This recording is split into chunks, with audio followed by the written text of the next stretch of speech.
There is a castle in the far north of Northumberland, 6 miles from the little market town of Wooler, in the foothills of the Cheviot Hills, where the mist comes down off the moors on winter mornings, so thick and so slow that the battlements seem to float free of the earth, grey stone on grey air, a fortress slowly dissolving into weather. Drive out from Wooler, and you will see it long before you reach it. A hard, square fortress of local sandstone, 4 ranges around a central courtyard, a tower at each corner, built to a license granted in the 1344 and never softened since. Around it lie formal gardens cut into the hillside in the 1820s, an avenue of limes, a 12th century church holding the carved tomb of a knight and his lady, and a walled medieval park of roughly 330 acres climbing towards the hills. In that park, if you are patient and lucky, you may see white shapes moving against the bracken. Cattle, wild ones. Do not go near them. What you are looking at is one of the last intact border fortresses in England, a building that was never slighted, never demolished, and never quite at peace. It has been held by a single family line, by blood or by marriage, for more than 700 years, and it is marketed today by its own owners with their full blessing and considerable commercial energy as the most haunted castle in Britain. Not a palace, not a stately home, not a museum with a tea room, though it has one. Chillingham is where a king slept on his way north to destroy William Wallace, where prisoners were dropped into a dungeon cut 20 feet down into the living rock, where a baron seduced his wife's teenage sister and was tried for it before the King's Bench, while all of London leaned in to listen, where the army moved in, the family moved out, and the rain moved through the open roofs for nearly 40 years, and where, behind a stone wall, a herd of wild white cattle has lived beside the castle for 7 centuries without ever once being touched by a human hand. This is the dark story of Britain's most haunted castle, Chillingham. If you find these deep investigations into Britain's great houses and the hidden lives within them worth your time, please subscribe to this channel. Leave a comment telling me which estate we should explore next and help these stories reach the audience they deserve. It begins with a king and a road north. In the summer of 1298, Edward I of England came up the eastern road towards Scotland with one of the largest armies he had ever assembled, thousands of horse and many thousands of foot, marching to break the rising, led by William Wallace. On the way, he lodged at Chillingham. It was not yet the quadrangular fortress you see today. It was a fortified stronghold with a tower and outbuildings, a hard little strong point in a valley that had been fought over since the Romans left. The castle's own histories record the royal visit with something close to pride. On the 22nd of July, 1298, a few days' march further north, Edward's archers and cavalry destroyed Wallace's spearmen at Falkirk. The king rode back south to his other wars. The border he left behind him did not settle for another 300 years. The men who kept that border in this valley were called Grey. They were not courtiers. They were hard border gentry, the Greys of nearby Heaton, men who served as constables and captains and hostages, who were captured and ransomed and captured again, and who understood the price of land in the marches better than anyone in London ever could. Chillingham passed into their keeping in the 13th century, and from that moment the family and the fortress do not separate for 700 years. The Greys become, through a daughter, the Bennets. The Bennets become Earls of Tankerville. The line bends. It never breaks. In 1344, Edward III granted Sir Thomas Grey a license to crenellate his manor at Chillingham. A license to crenellate was royal permission to fortify, and in the soft south it was mostly an honour, a way of dressing a rich man's house in military costume. On the border, it was an admission. It meant the crown accepted that this family would have to fight for its home regularly and had better be equipped to do it. Out of that license came the castle that still stands, 4 ranges of grey-pink sandstone around a tight courtyard, corner towers, walls thick enough to shrug off raiding parties, a great hall, vaulted cellars for men and cattle, a well to outlast a siege. Houses in the south were built to impress a visitor. Chillingham was built to still be standing in the morning. We know exactly what kind of men built it, because one of them wrote it all down. Sir Thomas Grey, the younger, son of the builder, was captured by the Scots at Norham in 1355 and spent his captivity in Edinburgh Castle writing the Scala Chronica, one of the first chronicles of England composed by a fighting knight rather than a monk. It is dry, violent, occasionally funny, and entirely without sentiment about what border life cost. The book survives. It is the family's true founding document, worth more than any coat of arms, proof that the Greys did not merely endure the border. They narrated it. Their dead still lie beside the walls. In the little church of St. Peter, a stone's throw from the gate, stands the tomb of Sir Ralph Grey, who died in 1443, and his wife Elizabeth, their effigies lying side by side beneath a canopy of carved saints, one of the finest 15th century tombs in the north of England. It came through the Reformation's hammers almost untouched. The knight lies in full armour with his feet on a lion. His lady's gown falls in stone folds that have not moved in nearly 600 years. Whatever else the border took from the Greys, it left them there dead.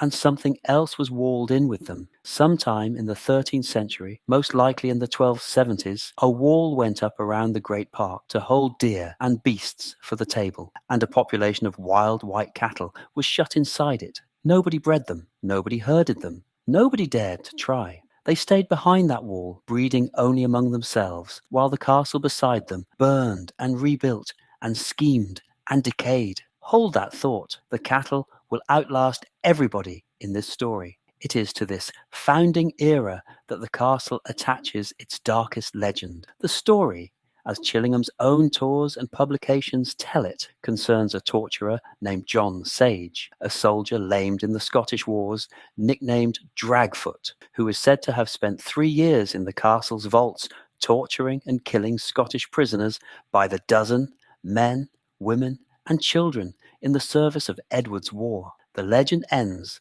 with Sage himself hanged on the tournament ground, torn out by the crowd as he strangled. It is a horror story with dates and props, and the castle tells it superbly. It is also folklore. No John Sage appears in any surviving record of the period. He lives in the castle's telling, and in Victorian flavoured retellings, not in the archives. The castle, to its credit, sells him as legend. The castle has always known its business. The dungeon, at least, is no legend. It is there, cut down into the rock, a stone throat of a room reached through a hatch, scratched, cold, and older than most of the building above it. The torture instruments displayed in the castle today are a collection assembled in the modern era, museum pieces gathered to dress the story. The room needed no dressing. Stand at its edge, and your body understands the border wars faster than any chronicle could teach you. In May 1617, a king came back to Chillingham. James I of England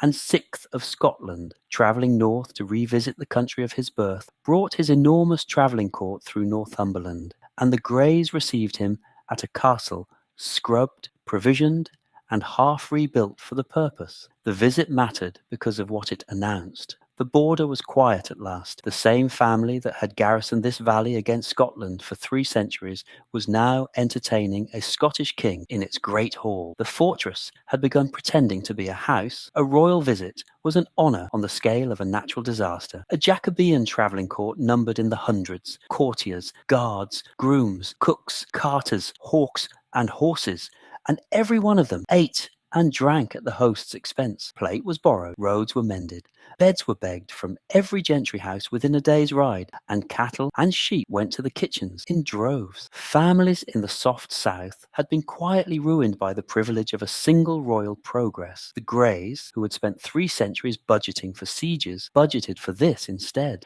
and the fact that they could afford it at all tells you how far the family had travelled since Falkirk. The rise that led to that evening had been paid for in blood, and not always cleanly. In the Wars of the Roses, Sir Ralph Grey of Chillingham changed sides once too often, ended up holding Bamburgh Castle against King Edward IV, and surrendered only after the royal great guns had brought the walls down around his ears. In July 1464, he was taken to Doncaster and beheaded. The record notes that he was spared the full traitor's death of drawing and quartering out of respect for his grandfather's loyal service. That was mercy, 15th century style. You still lost your head. They simply did less to you first. And on the 9th of September 1513, the largest battle ever fought between the two kingdoms took place at Flodden, on ground barely an afternoon's ride from Chillingham's gate. A Scottish king, James IV, died there in the mud with the flower of his nobility around him, close enough that the sound of the guns would have carried to the castle on the wind. The border did not quieten after Flodden. It curdled. The century that followed belonged to the Rivers, the raiding surnames of the marches, and Chillingham slept armed through all of it, which is why the evening of 1617 glowed the way it did. There is a tradition told by the castle that the king asked to see the famous wild cattle in the park and was shown them at a careful distance, the white herd drifting against the autumn grass, while the court watched from safety. True or not, the scene captures the moment precisely. The wild past, penned but not tamed, exhibited to a peaceful king as entertainment. Even then, the herd was understood to be something extraordinary. The cattle were already ancient in 1617, white as chalk, with dark-tipped horns and reddish ears, unmixed with any tame blood and entirely intolerant of man. In the centuries that followed, naturalists and painters made the pilgrimage north to see them. They were described in learned papers, engraved for books, and cited as the last truly wild cattle in Britain, living leftovers of the herds that had roamed the island before the fields were fenced. The Greys, who could not tame them, did something cleverer. They kept them. A family that owned a piece of the primeval world outranked, in a certain kind of company, any family that merely owned land. The Greys spent the new piece turning a fortress into a seat. A long gallery went in. New apartments rose within the medieval shell. Grand windows were punched through walls built to stop arrows. The garden front acquired classical dressings that tradition attributes to the circle of Inigo Jones, the most fashionable architectural name of the age. In 1624, William Grey was created Baron Grey of Wark in an era when new titles and new money travelled openly together. The family had arrived. They had a barony, a gallery, royal favour, and 700 years of stone behind them. Walk the state rooms today, and you can still read that generation's ambition in the fabric. Plasterwork laid over medieval vaulting, carved chimney pieces standing in rooms first built around open smoke, the Grey Arms, and later the Tankerville Arms, set over doorways that had once been barred with iron against raiders. It was a border family's version of a court masque, performed in architecture rather than costume, and it announced that the Greys now expected to be judged by London standards rather than the Marches.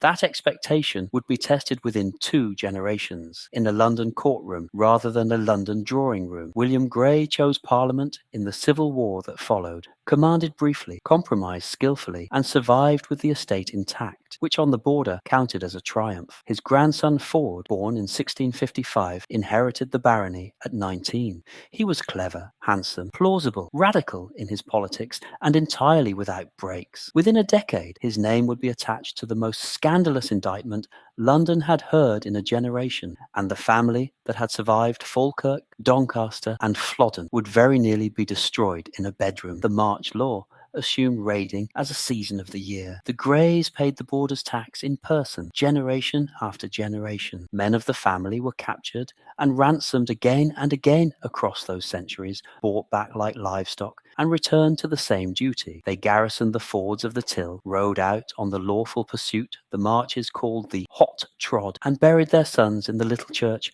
with grim regularity. There was no glory in most of it. Border war was arson, theft, and abduction conducted on a schedule, and the castle's job was simply to still be there when the smoke cleared. It always was. The 16th century refined the misery. This was the age of the riding surnames. The Rivers, families on both sides of the border who treated nationality as a suggestion and other people's livestock as a career. The word blackmail entered the English language here. the black rent paid for protection. Chillingham, one of the few stone strongholds in the district, spent the century as refugee, prison, and mustering point, and its greys as march officers charged with policing men who were often their own kin by marriage. Then, in 1603, the crowns of England and Scotland united under one king. The border became the Middleshires, and the war that had defined the castle simply stopped. The fortress was obsolete within a generation. That is what the 1617 royal visit and the long gallery and the fashionable garden front really were, a demobilization written in architecture.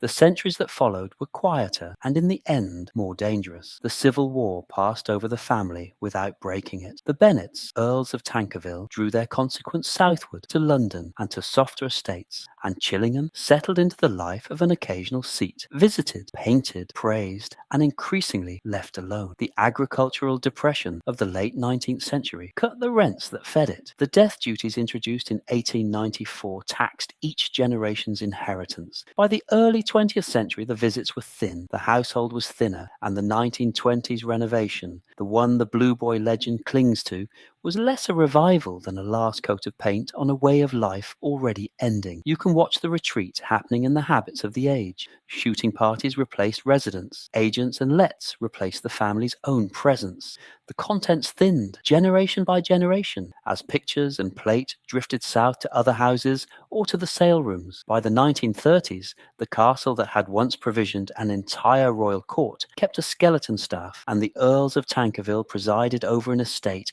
that the 20th century was dismantling politely, tax bill by tax bill. The radiant boy was receiving more attention than the family was. It was decline with the manners of a long weekend, and it ended the way so much else in Britain ended. On the 3rd of September 1939, Britain declared war on Germany, and Chillingham's history as a family house effectively ended. The castle was requisitioned as an army billet, and soldiers of a modern war moved into rooms built against the raids of a medieval one. Requisitioned houses died in their thousands in those years, and Chillingham's wounds were typical. By repeated account, cold soldiers fed decorative woodwork and ancient panelling into the fireplaces as firewood, and the house that had survived the rivers was gutted piecemeal by its own garrison. Chillingham was not unusual in this. Around 1,000 country houses were lost in Britain in the middle decades of the 20th century, burned, abandoned, or pulled down when requisition damage met post-war taxation and nobody could pay for both. The demolition contractors worked through the 1950s like a slow fire moving across the country, and by every economic logic, Chillingham should have been next. What saved it, in the end, was the one thing economic logic cannot price. Somebody was going to fall in love with the wound itself. What killed it came afterwards. With the family gone and the money gone, the lead came off the roofs in the post-war years, stripped and sold, and the Northumberland rain came in behind it. Dry rot travelled the floors, ceilings came down, windows went blind. Trees seeded themselves in the staterooms and grew towards holes in the roof. For 37 years, from 1945 to 1982, the weather owned Chillingham. 700 years of border war had failed to do what one generation of neglect nearly did. The elephants in the story, the wild cattle, grazed on behind their wall, indifferent, while the castle beside them rotted towards demolition. Then, in 1982, came the buyer nobody expected, Sir Humphrey Wakefield, Baronet, a man who had spent his career among antiques and great collections, bought the derelict castle. His wife, Catherine, descends from the Grey line, which meant the sale was also, quietly, a homecoming. After 7 centuries, the family thread picked back up at the door. On the night of the 20th of August 1682, an 18-year-old girl slipped out of her father's house at Epsom in Surrey and vanished into the dark. Her name was Lady Henrietta Berkeley. Her father was George Berkeley, 1st Earl of Berkeley, one of the richest and most respectable noblemen in England. And the man she was running to was her own sister's husband, Ford Grey, 3rd Baron Grey of Wark, Master of Chillingham. Grey had married Lady Mary Berkeley in 1674, a match between two great houses that looked, on paper, immaculate. By the early 1680s, he was one of the most watched men in the kingdom, a leading Whig in the Exclusion Crisis, and the close friend and lieutenant of the Duke of Monmouth, the king's ambitious, illegitimate son. He kept great houses in the south as well as the north, and at some point, while a welcome guest under his father-in-law's roof, he began a secret correspondence with his wife's younger sister.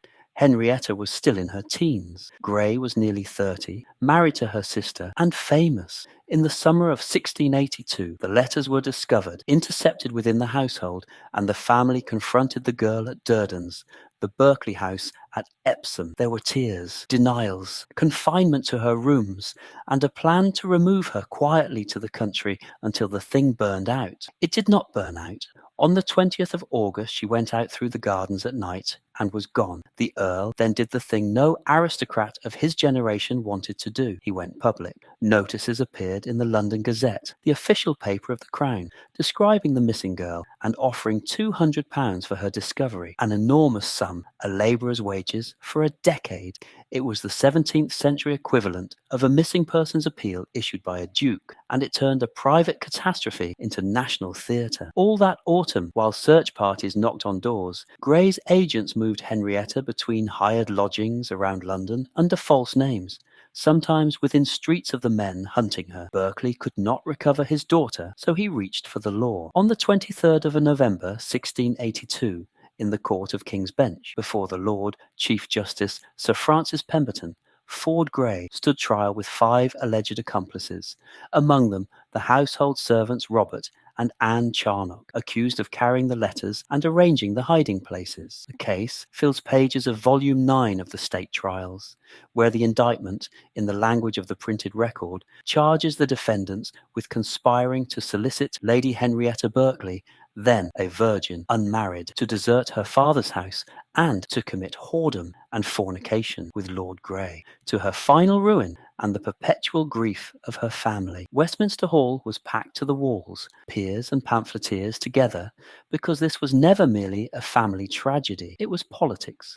Grey was one of the most prominent Whigs in England, and the Crown's lawyers understood perfectly that anything that blackened him blackened his party. The Attorney General led for the prosecution in person. For a full day, the private life of 2 of the greatest families in the kingdom was turned out like a drawer in front of strangers. Servants testified to letters passed inside books and gloves, to doors left unbarred, to meetings contrived in other people's houses, to a rope ladder of lies stretching back years. The old Earl sat through all of it, while his daughter's own letters were read aloud to the hall. The jury took little time. Guilty, all of them, of conspiracy to debauch the Earl's daughter. Then came the moment nobody had scripted. The old Earl moved to take custody of his daughter there in open court, as a father's right. Henrietta refused to go, pressed as to how any daughter could refuse her own father before the Lord Chief Justice of England. She gave the answer the record preserves: "I am married." Her husband, she declared, was Mr. William Turner, a gentleman of Lord Grey's own household. The marriage, almost certainly arranged by Grey to place his mistress beyond her father's legal reach, was news to the entire hall, quite possibly including most of the bride's family. The court, wrong-footed, let her go with Turner. Outside, the Berkeley men and the Grey men drew swords over her in the street and had to be parted by the authorities before blood was shed within sight of Westminster Hall. Judgment on the guilty verdict was never entered. The case simply, quietly, went out like a candle. Grey had lost the trial and won the girl. London could not get enough of it. In 1684, the playwright, novelist, and sometimes spy Aphra Behn published the first part of Love Letters Between a Nobleman and His Sister, a novel in letters with Grey, barely disguised as Philander and Henrietta as Sylvia. The scandal retold as fiction, while its principals were still alive and hiding abroad. It ran to 3 parts by 1687, sold relentlessly, and is counted today among the first English novels. Measure that. The Greys had been famous on the border for 400 years for holding a wall. Ford Grey made the family famous in every bookshop in London for the worst reason available and helped invent the English novel by accident on the way. His politics then collapsed on top of his morals. In June 1683, the Rye House plot broke, an alleged scheme to ambush the king, and warrants went out for the Whig leadership. Grey was taken, and en route to the Tower, he escaped. His escort, by most accounts, too drunk to notice his prisoner walk away. He fled to the continent, and Henrietta and Turner went with him, an exiled household built entirely of scandal. On the 11th of June 1685, Grey came home in the worst way available. He landed at Lyme Regis beside the Duke of Monmouth in armed rebellion against the new king, James II, and was given command of the rebel cavalry. In the early hours of the 6th of July 1685, in the darkness of Sedgemoor in Somerset, the rebels attempted a night attack across the drainage ditches, and when the first volleys came out of the dark, Grey's untrained horse broke and fled, carrying the army's hopes away with them. By morning, the rebellion was butchered. Monmouth was taken in a ditch days later and beheaded on Tower Hill on the 15th of July 1685, the executioner Jack Ketch taking 5 strokes of the axe to finish him. A horror London talked about for a generation. Grey, captured in the same route, did not follow his friend to the block. He talked, he gave the Crown a full confession, turned evidence for the prosecution against his fellow rebels, and signed away bonds said to be worth some £40,000 to courtiers close to the king. It worked. The man who had debauched his wife's sister, deserted the battlefield, and betrayed his cause, outlived nearly everyone he had wronged. After the Revolution of 1688, changed kings again, his talents became useful, and in 1695 William III created him Earl of Tankerville. He rose to sit at the head of the treasury and to hold the Privy Seal among the great offices of the kingdom. He died in June 1701, rich, ennobled, and unpunished. The women paid the longer bill. Henrietta never returned to her family. She lived out her years in the margins of other people's households and died in 1706. In her early 40s, a footnote to a novel about herself. Mary, Lady Grey, stayed his wife through all of it, raised their daughter, and outlived the whole catastrophe. It is through Mary's daughter that Chillingham passed to the Bennets, who were given the Tankerville earldom anew in 1714. The line bent again. It did not break. And notice which of them Chillingham keeps. Among the ghosts the castle claims, alongside its radiant boy, walks Lady Mary Berkeley, the abandoned wife, her silk dress rustling on the stairs, a chill following behind her as she searches for the husband and sister who shamed her. That is the legend, as the castle tells it, first written down long after her death. And it is folklore, not record. The trial, the Gazette advertisements, the flight, the swords outside Westminster Hall, those are documented to the page. The rustling dress is not. But watch what the house did with the family's disgrace. It composted shame into a ghost, and in time the ghost would help pay for the roof. The most famous ghost of all grew the same way. From the Victorian era onward, guests in the chamber called the Pink Room told of a blue glow near the fireplace, and the cries of a child in the wall at midnight, a figure the castle's literature named the Radiant Boy.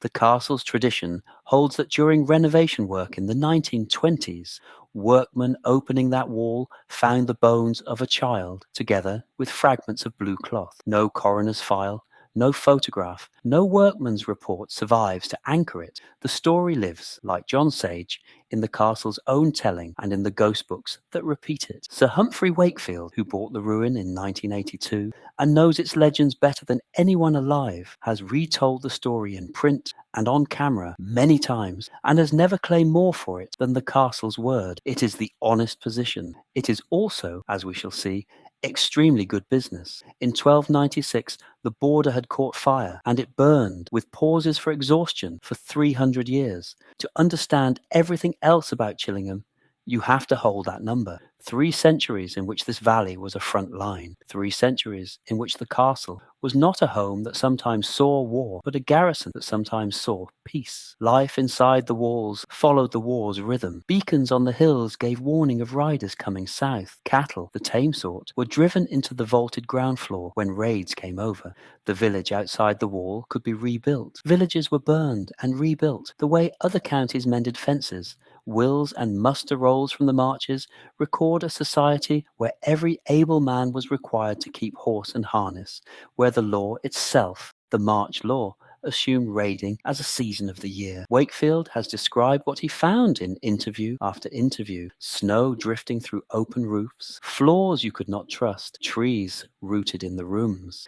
And he set a rule for the work that he has repeated for 40 years: repair, not restoration. Mend the wound. Leave the scar visible. Do not fake the past. Hold it. Room by room, year by year, the castle came back from the dead, and the scars were left where you can read them. But the castle that astonishes the ghost hunters, the film crews and the wedding parties, was not kept standing by the kings who slept in it, nor by the barons whose arms are carved over the courtyard door. It was kept standing through every century of this story by people whose names were never carved anywhere. Their presence at Chillingham is documented, recorded in ink on paper, in wage books, estate letters, and herd registers. Their stories are not. The castle's surviving papers are thinner than those of the great southern houses, scattered by war, decay, and time. And so the 3 lives that follow are honest reconstructions, built from the kind of entries such books keep, and offered as the truest shape the evidence allows: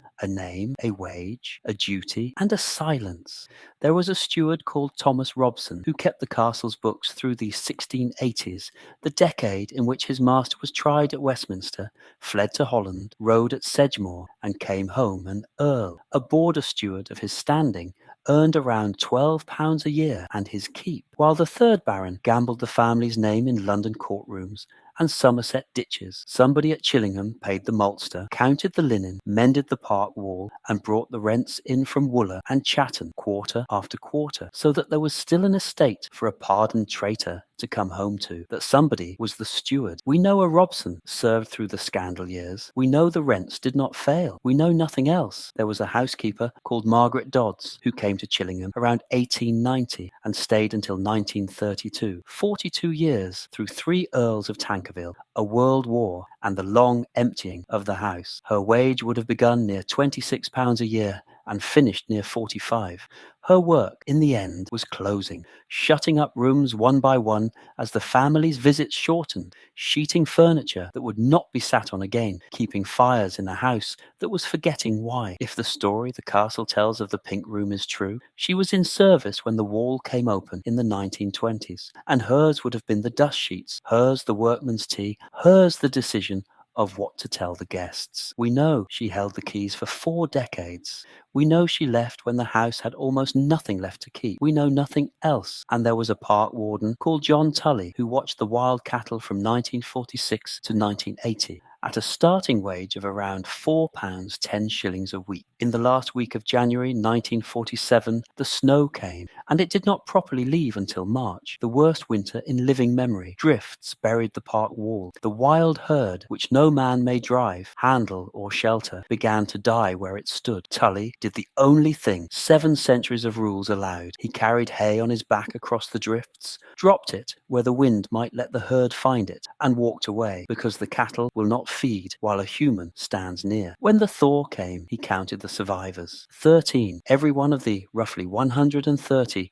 Chillingham wild cattle alive today descends from the animals kept alive that winter. We know he watched the herd for 34 years. We know he could tell one white beast from another at half a mile. We know nothing else. They appear in the records as footnotes, a name beside a sum, a quarterly wage, entered into a bound ledger, and then they vanish into the silence that swallows everyone in a great house who is not a member of the family. A steward's ledger has no column for what it cost to serve a disgraced master. A herd register does not record the weight of hay on a man's back in a whiteout. We know only that they were there, that the castle they served is still standing, and that their names survived, some of them, because the estate office kept its accounts and nobody threw the books away. The castle absorbed them all. In 1982, the ruin changed hands for the last time, and the longest restoration in modern Northumberland began. Sir Humphrey Wakefield has worked at Chillingham for more than 4 decades now, room by room, taking on each space as money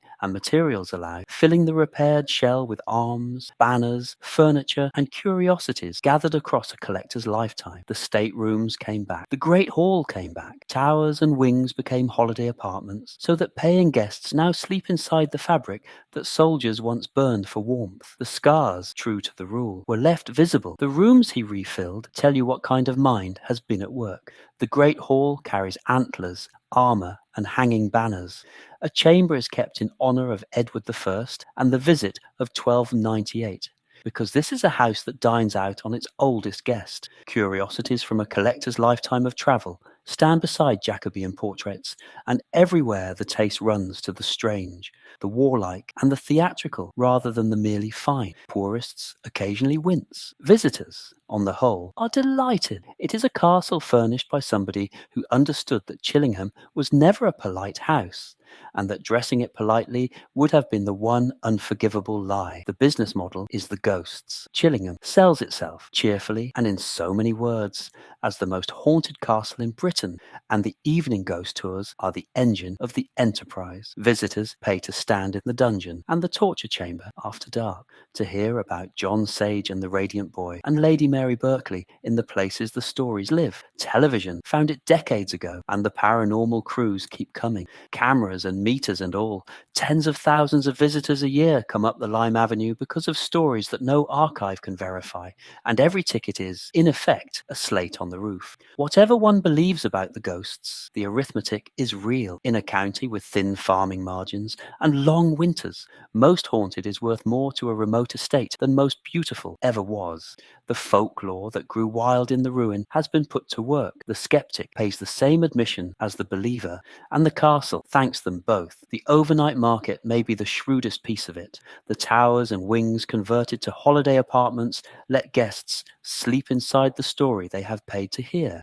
And the castle hosts weddings, filming, and functions in rooms that spent 4 decades open to the rain. None of that is unusual for a surviving country house. What is unusual is the honesty of the offer. Chillingham does not sell perfection. It sells the scar, the legend, the coal spot on the stair, and it lets every visitor decide for themselves what they believe they felt. The house learned long ago that a story does not have to be verified to be valuable. It only has to be told in the right room, after dark, beyond the wall. The other Chillingham carries on. The wild cattle became the charge of the Chillingham Wild Cattle Association, founded in 1939 to hold the herd safe, whatever happened to the castle. And the association's wardens keep the watch that Tully kept. The herd now numbers around 130 animals, about as strong as it has ever been. Centuries of total isolation have made them a genetic island, so inbred that science says they should have failed long ago, and yet they persist. No vet treats them, no hand touches them, in sickness or in death. A king bull rules until he is beaten. Visitors may walk out with a warden and watch from a distance, exactly as a king watched in 1617. The herd has had its frights since Tully's winter. In 2001, when foot and mouth disease burned through the livestock of northern England and the culling teams moved across Northumberland, the association had to face the possibility that 700 years of unbroken descent could be ended by ministry order in a single afternoon. The disease stopped short of the park wall. The wardens still speak of that spring quietly. Isolation, the herd's ancient handicap, turned out to be its shield. The cattle survive precisely because nothing and nobody ever gets close to them. The family lives upstairs, the tors move below, the herd grazes beyond the wall. On summer evenings, the courtyard fills with visitors reading the carved arms above the door, and on winter nights, the apartment windows glow in the towers like a garrison's fires, small lights held up against a very large darkness, exactly as they were in the 1344. The house has changed around all of them and holds all of them the way it has held everything for 700 years, a fortress, a crime scene, a ruin, a business, a home. It has been each of these in turn, and it has forgotten none of them. Stand at the park wall on a January afternoon. Stand at the park wall on a January afternoon when the light is failing off the Cheviots and the mist is beginning to move. And look back at the castle and let the picture complicate itself. The battlements were reset by later, gentler centuries. The great windows are holes punched through medieval defence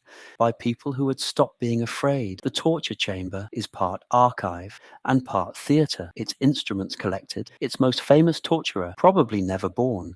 The whole display an act of curated memory. As somewhere above you is the pink room, where a wall was once opened and closed again, and where the castle's word is all the evidence there is. Nothing here is quite what the brochure says, and everything here is older, harder, and stranger than the brochure dares to be.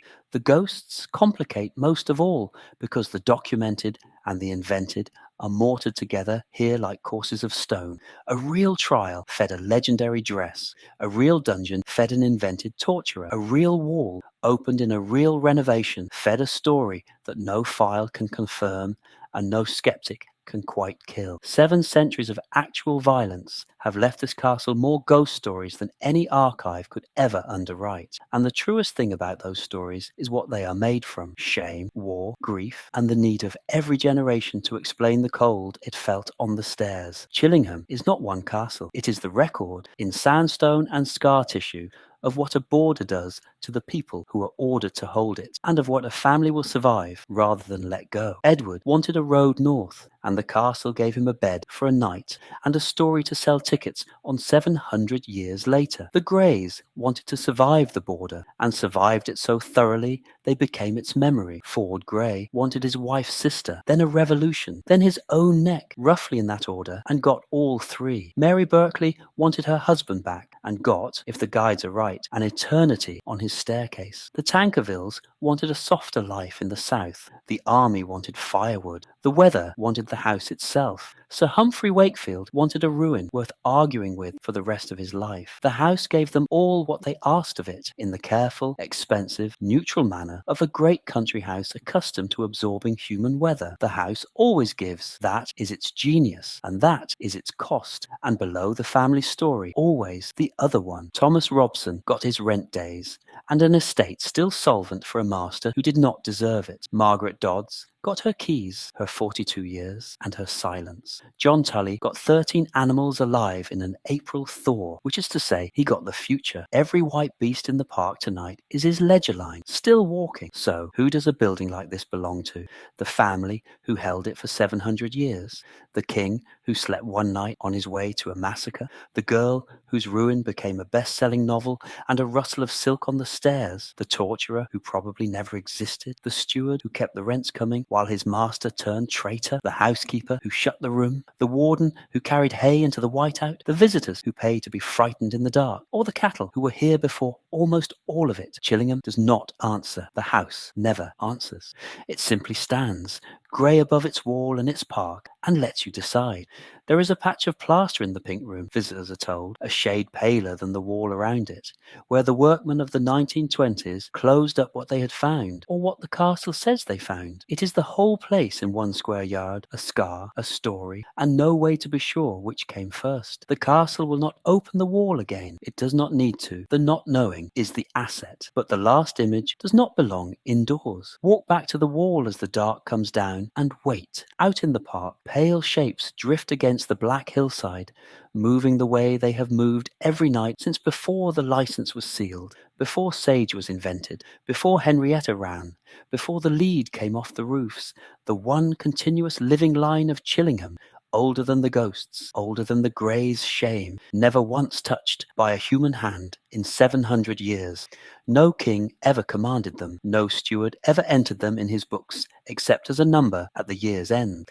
They asked nothing of the house, and the house, for once, in its long, acquisitive life, gave nothing back, and so they alone in this entire story were never in its debt. Listen, hooves on frozen grass, somewhere out in the dark. They are still out there. They always will be. If this story moved you, challenged you, or made you see a building differently, please like this video, subscribe to the channel, and leave a comment telling me which estate, dynasty, or hidden history we should investigate next. There are hundreds of these stories waiting to be told, and every one of them is hiding something beneath the surface.